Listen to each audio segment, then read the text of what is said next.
எனக்கு தெரியும் ஸ்பெயின் நாடு வரலாற்றில் ஹிஸ்டரி எழுதுறாங்க கிட்டத்தட்ட 800 வருஷம் இஸ்லாமிய சாம்ராஜ்யம், இஸ்லாமிய ஆட்சி நடந்த ஊர். நாங்க ஹிஸ்டரியில வரலாறு படிச்சிருக்கோம். இதை கீழே போடுறதுக்காக வேண்டி, நாடே கிறிஸ்டியன் நாடா மாற்றுறதுக்காக வேண்டி கிட்டத்தட்ட 800 வருடம் முயற்சி செஞ்சாங்க.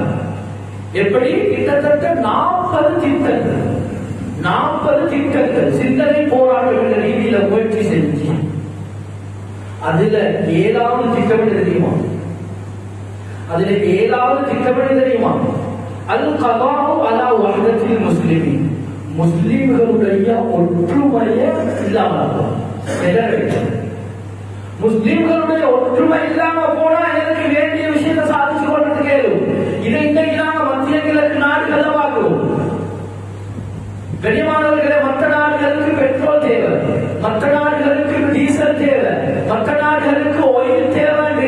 கனிமானவர்களே, முஸ்லிம் நாடுகளை துண்டு துண்டாக பிரிச்சு அவர்களுக்கு மத்தியில வைராக்கிய உண்டாக்கி, அவர்களுக்கு மத்தியில ஒற்றுமையை இல்லாமல் ஆக்கி தந்த விஷயத்தை நல்ல முறையில சாதிச்சு கொண்டிருக்கிறாங்கன்னா, கனிமானவர்களே, எங்கட ஒற்றுமை இல்லாம போனா, எங்கட ஒற்றுமை செதறி போனுச்சுன்னு சொன்னா, இது மற்றவர்களுக்கு மிகப்பெரிய சார்பாக மாறிடும், ஆதரவாக மாறிடும்.